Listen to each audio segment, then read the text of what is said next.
Ladies and gentlemen, it is with great honor that we present to you Les Brown.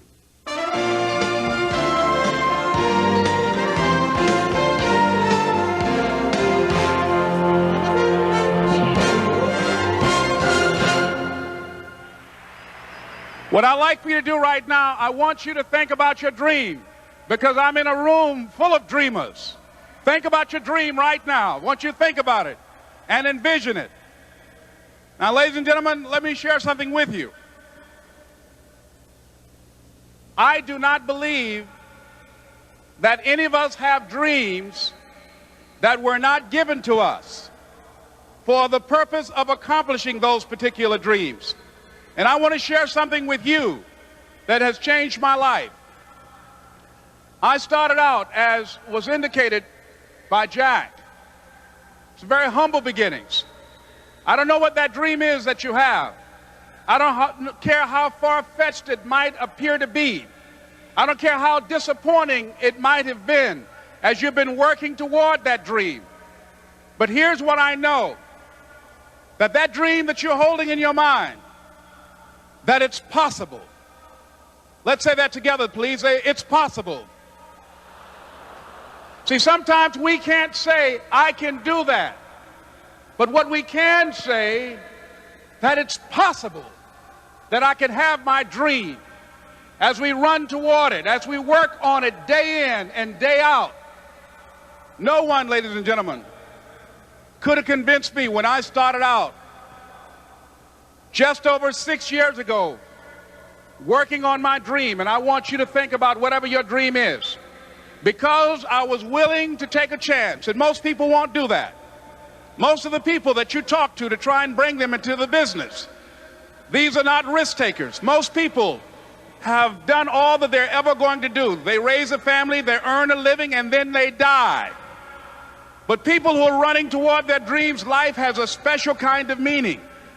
And here's what I will share with you, that in the process of working on your dreams, you are going to incur a lot of disappointment, a lot of failure, a lot of pain, a lot of setbacks, a lot of defeats. But in the process of doing that, you will discover some things about yourself that you don't know right now. What you will realize is that you have greatness within you. What you'll realize is that you're more powerful than you can ever begin to imagine. What you will realize is that you're greater than your circumstances, that you don't have to go through life being a victim. As Jack indicated, I was born in Miami, Florida, in an area called Liberty City, in an abandoned building on a hard linoleum floor with my twin brother. We were 6 weeks of age. We were adopted. When I was in 5th grade, I was identified as EMR, labeled educable, mentally retarded, put back from the 5th grade into the 4th grade, and stayed in that category until I got out of high school. I don't have any college training, but I met a high school teacher who one day changed my life. I was waiting on another student, and when he came in, he said to me, young man, go to the board and write what I'm about to tell you. And I said, I can't do that, sir. And he said, why not? I said, I'm not one of your students. He said, it doesn't matter, follow my directions now. I said, I can't do that, sir. He said, why not? I said, because I'm educable, mentally retarded. And he came from behind his desk and he looked at me. He said, don't ever say that again. Someone's opinion of you does not have to become your reality.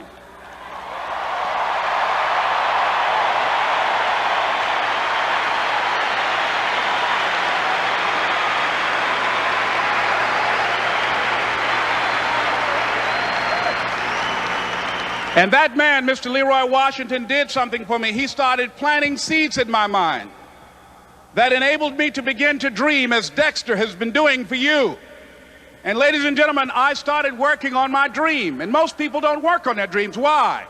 For many years I didn't. One is because of fear. The fear of failure. What if things don't work out? And the fear of success. What if they do and I can't handle it? The other thing is that most people, ladies and gentlemen, they get comfortable. They stop growing, they stop working on themselves, they stop stretching, they stop pushing themselves, and they end up becoming very cynical about life, and they throw in the towel on themselves and on their families and on their dreams.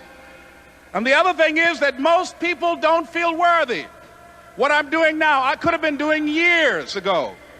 But because I did not have a college education, because I didn't believe in myself, because I allowed other people's opinion of me to control my destiny, I didn't act on my ideas. So I applaud you for your dreaming, for your running towards your dream. I applaud you for believing in yourself, because that's what life is about, stretching and challenging, looking for ways that you can begin to improve yourself. And ladies and gentlemen, as a result of stretching out, of acting on my dream, and I don't know what that dream is for you, I can tell you that it's possible. No one could have convinced me that after just over 6 years, I will have my own book entitled Live Your Dreams. Just over 6 years, I will have 5 specials on public television. Just over 6 years, I've done motivational speaking for AT&T, Procter & Gamble, McDonald's Corporation, Xerox, IBM. Just over 6 years. I will now have my own talk show that will premiere on Monday, Labor Day. I'm saying to you, your dream is possible. Your dream is possible. But not only is it important that you believe and begin to know that it's possible for you to live your dream as you run toward it, but I've done something that I want to share with you called Choosing Your Future. In fact, I've developed a set of tapes talking about how to begin to create your own reality by choosing your future. And not only is it important for you to know it's possible for you to choose your future, but it's necessary that you work on yourself, that you develop yourself. It's necessary that you get the energy drainers out of your life, people who don't want anything, people who are not striving, people who are not challenging themselves, people who aren't growing, people who have stopped dreaming. It's necessary that you align yourself with people and attract people into your business who are hungry, people who are unstoppable and unreasonable, people who are refusing to leave life just as it is and who want more. My mother used to say, birds of a feather flock together. If you run around with losers, you will end up a loser. It's necessary that you get the losers out of your life if you want to live your dream.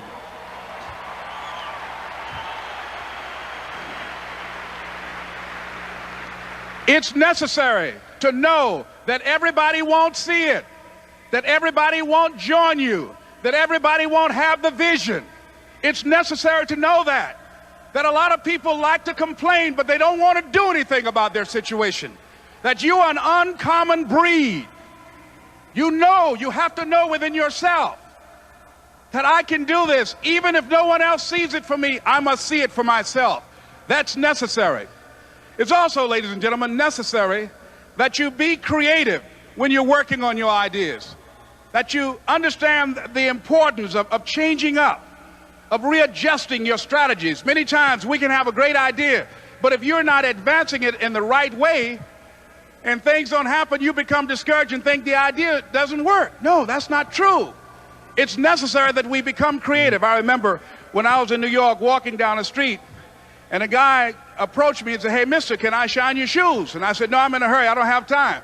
I kept walking. Someone else said, "Hey, man, your shoes look clutty. May I shine your shoes?" I said, "No, I don't have time. I'm sorry, I'm busy." And I was walking fast, and many people solicited me for my business. And then finally, a young man stepped in front of me, and he said, "Excuse me." And he started counting, 97, 98, 99, 100. He said, "Sir?" I said, "Yes." He said, "Come here, please." I said, "What is it?" He said, "Today is my birthday. And every year, just to thank God for another year of life, the 100th person who passes my shoe shine stand, I offer them a free shoe shine. Would you give me the honors?" I said, "Why, sure." I got up on the shoe shine stand, George, and I sat there, and he shined my shoes diligently. And when I got down, I looked at them, they were sparkling. And I was walking away, and I said, "Thank you." And I stopped, I said, "Excuse me, but how much do you usually charge?" He said, "Only $2. I said, "I tell you what, today's your birthday. Here's $5, keep the change." He said, "Thank you." As I was walking away, looking in the opposite direction at other people coming, he started counting again. 97, 98, 99, 100.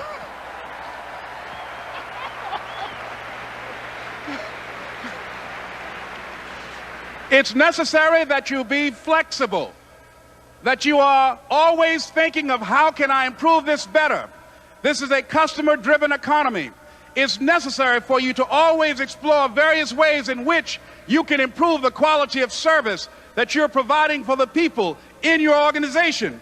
I remember something, a major company had talked about the extra value service they were providing for their customers. And the lady who had the news conference summarized it this way. She said, it's not our intention to satisfy our customers or to please our customers. Our intention is to amaze them. It's necessary, if you're going to compete today, that you look for ways to amaze your customers by being one of those individuals that keep your commitments, that keep your word, that's relentless. It's necessary as you work with the people that you bring into your organization, that they see that you are a good example of a person to work with because you model integrity and determination and ambition and truth and honesty and the way in which you conduct business. The next step is, that is you. That is you. That no one can do it for you but you. And even though you face disappointments, even though you will experience some setbacks, it goes with the territory. You must understand that. I remember I was playing a game with my 9-year-old son, John Leslie, and I beat him 10 straight games in a game called Connect 4. And finally, I said, John Leslie, I'm bored. I don't want to play you anymore. And I got up. I said, I'm ready to go to sleep now. And repeat after me, please. Let's say this together. It's not over until I win. John Leslie said, no, you can't go now, Dad. I said, why? He said, it's not over until I win. That was his attitude. We sat down and we played several other games. And finally, after the 11th game, John Leslie won, and he got up and he yawned. And he said, I'm ready to go to sleep now. And I'm saying to you, what if all of us took that attitude after we face a rejection and a no, or we have a meeting and no one shows up, or somebody say, you can count on me, and they don't come through? What if we have that kind of attitude? The car's repossessed. Nobody believes in you. You've lost again and again and again. The lights are cut off, but you're still looking at your dream, reviewing it every day, and say to yourself, it's not over until I win.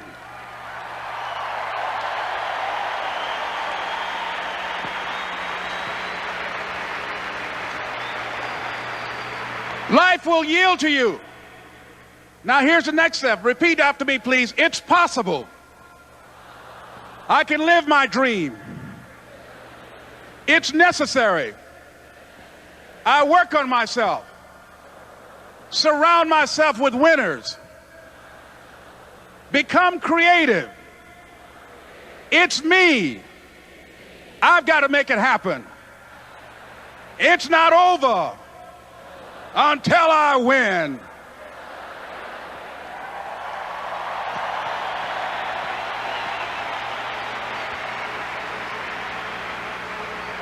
The next thing that's important to know, yes, it's possible that you can choose your future and direct the course of your life as you run toward your dream. It's necessary that you have goals, that you write those goals down, that you plan, that you think constantly of how you can begin to improve what it is that you're doing. If it's your presentations, if it's your recruiting skills, whatever that is, it's also necessary that you look for ways to always find a way to pull it out when everybody else thinks that you are defeated. That you've got to take personal responsibility to know that in order to become successful, you've got to make it your personal business to do it. But the next thing, ladies and gentlemen, I want to share with you that some of you already know that it's hard. It's not easy. It's hard changing your life. It was hard when just over 3 years ago, in the Penobscot building in Detroit, Michigan, where I was operating my business, and I fell on some hard times, and I was sleeping in my office. It was hard coming into the lobby, and the security said, excuse me, Mr. Brown, can we see you for a moment? And I said, yes, and I walked up to the counter, and he gave me an envelope. And he said, would you mind reading it here? And I opened the envelope, and the envelope was from management that said, this is an office tower. It's not a hotel. please do not sleep in your office. And I said, excuse me, sir. I said, I just work long hours in creating my business. I'm an entrepreneur. And right now, things are bad for me. But they're not going to be this way always. And I just asked for the opportunity to continue to operate like I'm doing. I'm not trying to make this my home. And it was hard coming through the lobby. And sometimes they would laugh. There's a guy talking about becoming successful. And look at him. He's bathing in the bathroom upstairs on the 21st floor. He sleeps on the floor. Him and two other dreamers up there. Look at him. It was hard, ladies and gentlemen, coming to speak to people. And I was facing financial difficulties in my own life. I was behind on my bills and my dreams, and I'm saying to them, you can live your dream. It was hard, ladies and gentlemen. It was very difficult to pick myself up each day believing that I could do it. There were times that I doubted myself. I said, God, why is this happening to me? I'm just trying to take care of my children and my mother. I'm not trying to steal or rob from anybody. Why did this have to happen to me? It was very hard. And here's what I want to say to you. For those of you that have experienced some hardships, don't give up on your dream. No one could have convinced me by holding on, by continuing to push forward, by continuing to run toward my dream, that one day I would have my own talk show. It's a long shot, ladies and gentlemen, from Liberty City, an abandoned building on a floor, never knowing my mother or father. It's a long shot. Being here with you today in this dome in Atlanta, it's a long shot. No college training, labeled educable, mentally retarded, but I kept running toward my dream.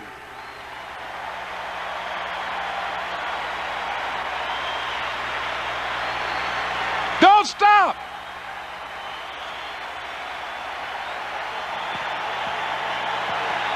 Don't stop.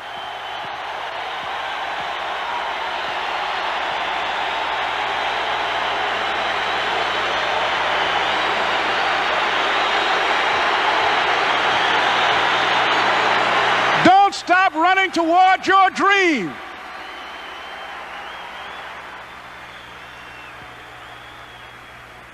It's very important as you hold on to that dream. There are moments when you're going to doubt yourself. There are rough times are going to come, but they have not come to stay. They have come to pass.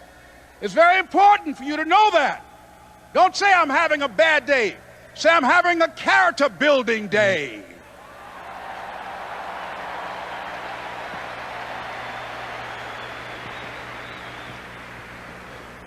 It's very important for you to believe that you are the one to make this happen. I remember this high school teacher, Mr. Leroy Washington, at the end of school one June, it was just a few days before we were supposed to leave, and I just got my report card, and it indicated that I'd failed history, and I'd failed English, and I would have to go to summer school.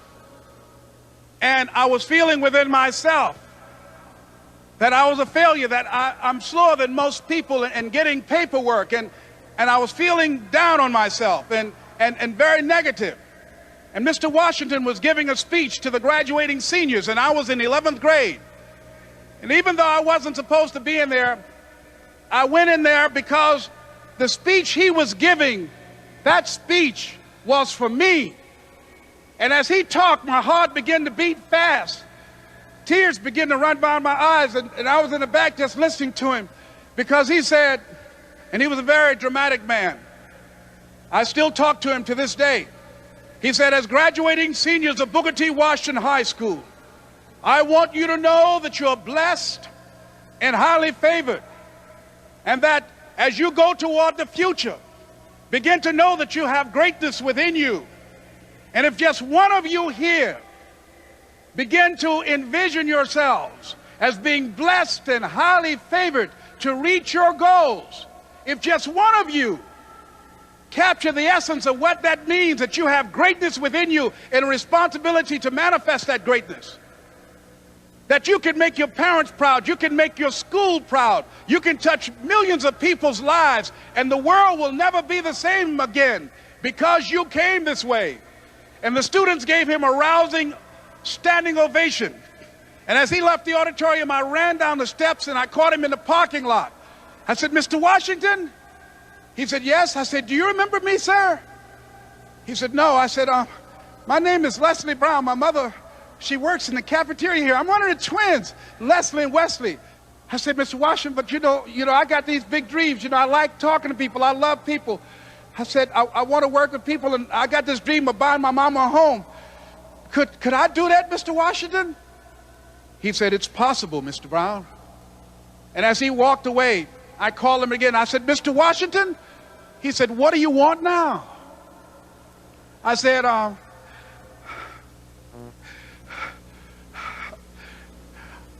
the one, sir." I said, "I'm the one. You remember me, sir. I'm Miss Mamie Brown's boy. I'm the one. I'm the one."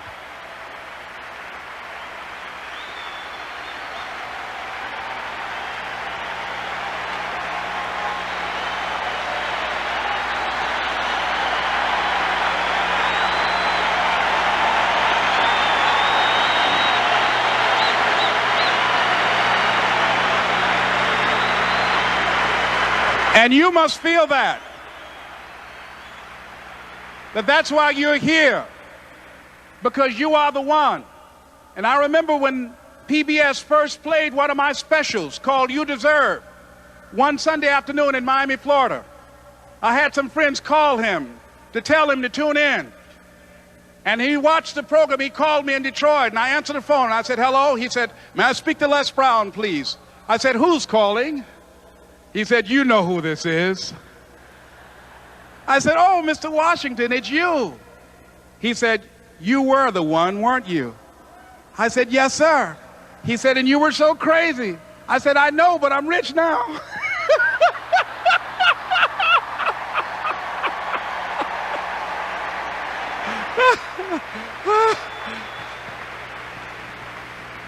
Ladies and gentlemen, it's not going to be easy. It was hard laying on the floor of the Penobscot building, looking out of the window, daydreaming, saying, "Les, can you do this? Can you make this happen?"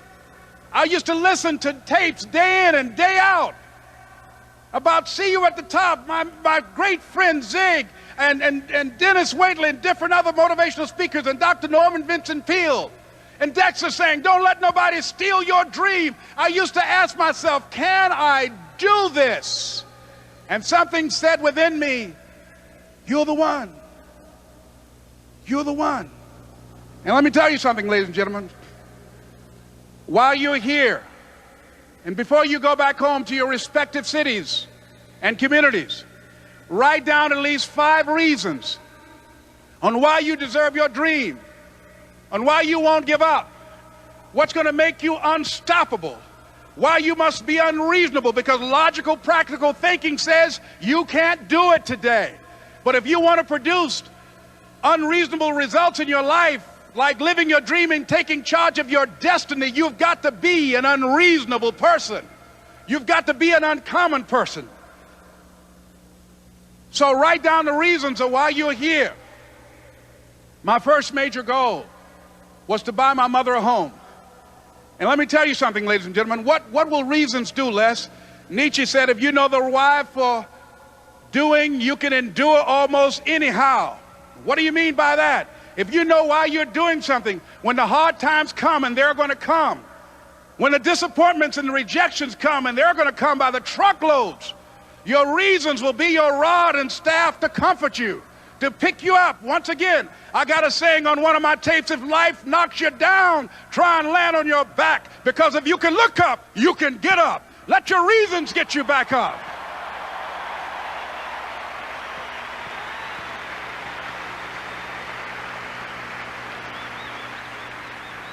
I remember when I bought the home for my mother, and she came out of the car. When I opened the door, I said, "Mom, I think I know these people in this house." That was my first major goal. And then I couldn't conceal it anymore. I said, Mom, I got this for you. And as she went from room to room, looking at the house and saying, thank you, Jesus. Thank you, Lord. No one ever could have convinced me that this could have happened to me. And she looked at me and she said, Leslie, and you caused me so much problems as a boy. You were always into stuff. She said, no one could have convinced me that day when I walked in that house and this lady was holding you and your brother. And she said, ma'am, I want you to promise me two things. And she said, what is it? She says, one, promise me that you won't separate them. She said, I want them raised together. I want them to know each other. I got pregnant while my husband was away in the war, and I can't keep them. Promise me that you won't separate them. She said, I promise I won't. I've never had children. I promise I won't separate them. And she said, promise me that you'll never tell them about who I am, because if my husband ever found out, he would kill me. She said, I promise. And she said that she gave them to us, and she kind of cried, and she was walking out the door, and she looked at my adopted mother. She said, remember, don't you separate them. She said, I swear to God, I won't separate them. I'll keep them together. And she said, as I held y'all in my arms, I never had any children of my own. I didn't know how I was going to do it, but I knew with the help of God, I will do it. And ladies and gentlemen, my mother had a dream of having children and raising us. She didn't know how she was going to do it. You're going to be just like that. And some of you are already there. Well, you don't know how you're going to make this happen, but you just feel within yourself some way, somehow, with the help of God, I'm going to make it happen. Repeat after me, please. No matter how bad it is, or how bad it gets, I'm going to make it. I'm going to make it. Shake somebody's hand on your right and left and say, you got the right stuff.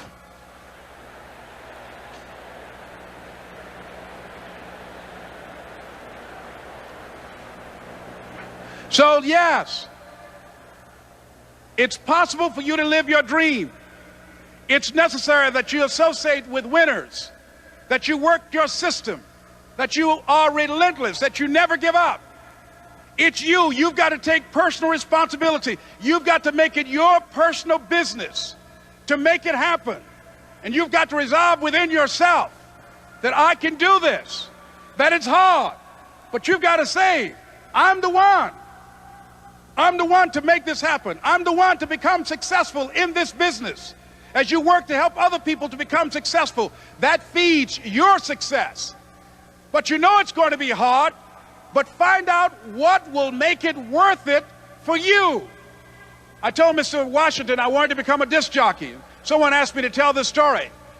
And he said, Les Brown, he said, if you want to do anything worthwhile in life, you've got to be hungry. And so I started working to develop myself. He said, I want you to practice every day being a disc jockey. I said, but I don't have any job now. He said, it doesn't matter. He said that it's better to be prepared for an opportunity and not have one than to have an opportunity and not be prepared. So every day I was working to develop myself. And that's what you must do. And as I was working to develop myself, I applied for a job as a disc jockey, WMB on Miami Beach. I went to a guy named Milton Butterball. I said, how you doing, Mr. Butterball? I'd like to get a job as a disc jockey. He looked at me, he said, you have any broadcast background? I said, no, sir, I don't. You have any journalism background? I said, no, sir, I don't. He said, we don't have any jobs available. I said, yes, sir. I went back to Mr. Washington and I told him, he said, don't take it personally. He said, most people are so negative, they will have to say no 7 times before they say yes. He said, go back again. So I went back again. I said, how you doing, Mr. Butterball? My name is Les Brown. He said, I know what your name is. What do you want? I said, I'd like to know whether or not you have any jobs as a disc jockey, sir. He said, didn't I just tell you yesterday we didn't have any jobs? I said, yes, sir, but I know whether or not somebody got laid off or somebody was fired, sir. He said, no one was laid off or fired. Now get on out of here. I came back the next day. Hello, Mr. Butterball. How are you? He said, fine. What do you want now? I said, I'd like to know whether or not you got any jobs, sir. didn't I tell you the last 2 days we didn't have any jobs? I said, yes, sir, but I don't know whether or not somebody got sick or somebody died, sir. He said, no one got sick or died. Now don't come back here, and threw me out again. I came back the next day like I was seeing him for the first time. I said, hello, Mr. Butterball, how are you? He looked at me with rage. He said, go get me some coffee. I said, yes, sir.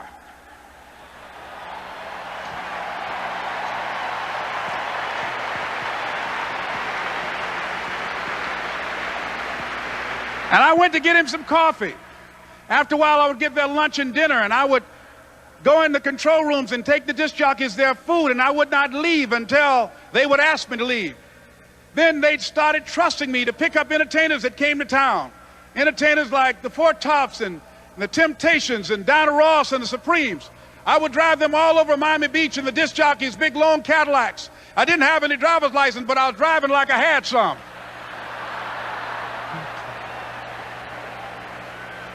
And one day, one Saturday afternoon, while I was at the radio station, a guy named Rock was drinking while he was on the air.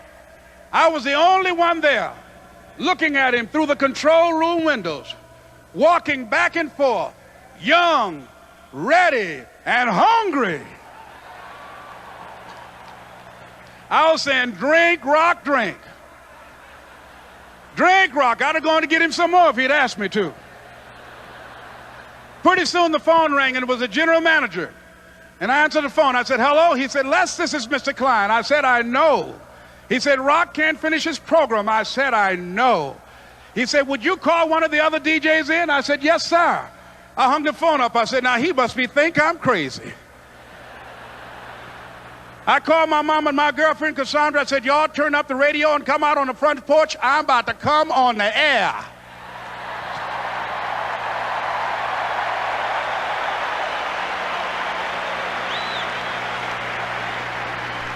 I waited for about 20 minutes, and I called him back. I said, Mr. Klein, I can't find nobody. He said, young boy, do you know how to work the controls? I said, yes, sir. He said, go in there and don't say nothing here. I said, yes, sir. I couldn't wait to get behind those controls. I put on an old Stevie Wonder record called Fingertips. I sat down behind that turntable. I said, look out, this is me, LB Triple P. Les Brown, your platter playing Papa. There were none before me, and there will be none after me. Therefore, that makes me the one and only. Young and single and love to mingle, certified, bona fide, indubitably qualified to bring you satisfaction, a whole lot of action. Look out, baby, I'm your love man. I was hungry. I was hungry. You got to be hungry.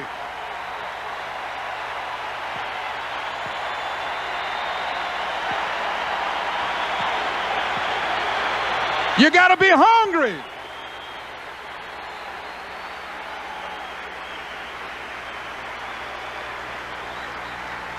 So, ladies and gentlemen, if you want to make your dream become reality, the people that are running at their dreams know that it's possible that you can live your dream, that it's necessary, that you're relentless, that you have a plan of action, that you are creative. The people that are living their dream are finding winners to attach themselves to. The people that are living their dreams are the people that know that if it's going to happen, it's up to them. And they're resolving within themselves, it's not over until I win. The people that are running after their dream know they're going to have hard times. They keep on running because they're saying within themselves, I'm the one, no matter how bad it is or how bad it gets, I'm going to make it. The people that are running after their dreams are the people that are hungry. Shake somebody's hand on your right and left and say, you got to be hungry.